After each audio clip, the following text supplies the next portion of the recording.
இந்த திரைப்படங்களிலே நாம் பார்க்கின்ற காட்சிகளை விட இவரை எப்படியாவது பிடித்துவிட வேண்டும் என்று சுற்றி சுற்றி வந்தபோது 1948ஆம் ஆண்டிலே தமிழகத்தில் இருக்கக்கூடிய முக்கியமான காவல்துறையை சார்ந்தவர்கள் எல்லாம் புளியங்குளம் என்கின்ற இடத்திலே இவர் கைது செய்யப்பட்டார். நீங்க எல்லாம் சொன்னா ஆச்சரியப்படுவீங்க, அவருடைய கையில 2 வெடிகுண்டு இருந்தது. பார்த்த போலீஸ்காரர் அப்ப சொன்னாரு, இதால என்ன அடிச்சிருந்தா நான் செத்து போயிருப்பேனே அப்படின்ட்டு கையை கட்டி அவரை கொண்டு வந்தார்கள். கொண்டு வந்தது மட்டுமல்லாமல் அவரை தலைகீழ கட்டி வச்சு ஒரு பெரிய மீசை, இதையெல்லாம் சொல்லக்கூடாதுன்னு அவர் என்ன சொல்லி கூப்பிட்டு வந்தாரு. இருந்தாலும் உங்கள்கிட்ட சொல்லணுங்கிறதுக்காக சொல்றேன். அவருடைய பெரிய முறுக்கு மீசை, ஒவ்வொரு முடியாக அதை அவர்கள் பிடிக்கினார்கள். அப்ப அவர் ஒரு முடிவு சொன்னாரு. அப்ப எடுத்த முடிவு என்னன்னு கேட்டீங்கன்னா, இந்தியா முழுவதும் எல்லாருக்கும் கிடைக்கின்ற வரையில் நான் மீண்டும் மீசையை வைக்க மாட்டேன் அவர் எடுத்தாரு.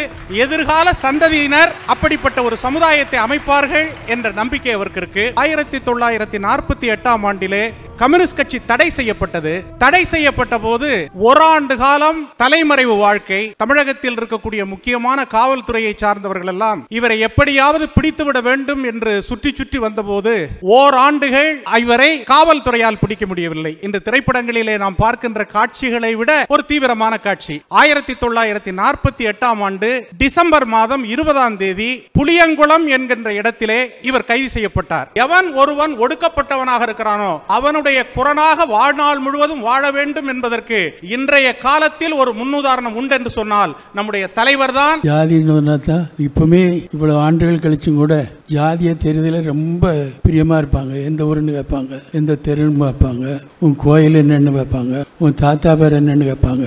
கடைசி வரைக்கும் அவன் பேரை சொல்ற வரைக்கும் பெருனா எந்த தெருன்னு கேட்பாங்க. ஜாதியை தெரிகிற வரைக்கும் மூச்சு போகாது, அவனுக்கு திருப்தியே வராது. மனுஷன் முறையில் அப்படி இருந்த ஒரு இப்போ இருந்துகிட்டு இருக்க ஒரு அதுதான் நான் கம்யூனிஸ்டாக சேர்ந்ததில் முதல்ல செய்தது. அந்த ஊரில் பெரிய கொடுமையானது. 200 வருஷம் கோட்டை கட்டி இருந்தது. 46ஆம் வருஷத்தில் தொடர்ந்த முறை 68 தான் கோட்டை உடைக்கப்பட்டது என்பதை தெரிந்து கொண்டு அந்த காரியங்களை செய்தோம் என்ற பெருமையில் அந்த ஊரை பற்றியும் சொன்னாங்க.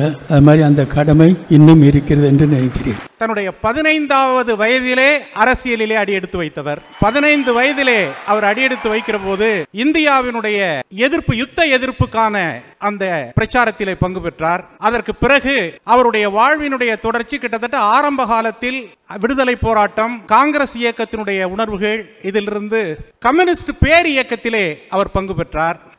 உண்மையிலே இந்த மாதிரியான சமூக சிக்கல் நிறைந்த ஒரு சமூகத்தில் எந்த வெறுப்புக்கும் ஆளாகாமல் தொடர்ந்து தன்னுடைய வாழ்நாள் முழுவதும் மக்கள் பணியை ரொம்ப எளிமையாக மக்களுக்கு தேவையானதை இன்றைக்கு வரைக்கும் எந்த விதமான காம்ப்ரமைஸும் இல்லாமல் தொடர்ந்து அரசியல், அதுவும் ஓட்டு அரசியல் அப்படின்னு நுழைஞ்சதுக்கப்புறமும் கூட அந்த அரசியல் சூழலில் கூட தன்னை எந்தவித காம்ப்ரமைஸ்க்கும் உட்படுத்தாமல் நமக்கு முன்னாடி ரொம்ப பெரிய இன்ஸ்பிரேஷனாக இருக்கிற ஐயாவை நம்ம மிகப்பெரிய பெருமைப்படுத்தணும். அந்த பெருமை அப்படின்றது ரொம்ப சாதாரண விஷயம். இவர்கிட்ட நம்ம நிறைய கற்றுக்க வேண்டியது இருக்குது.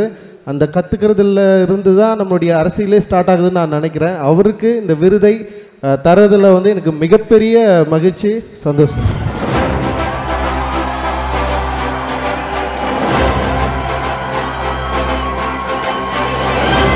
இந்த விருதை வழங்குவதில் பிகேவிஸ் கோல்ட் மெடல் மிகவும் பெருமையடைகிறது.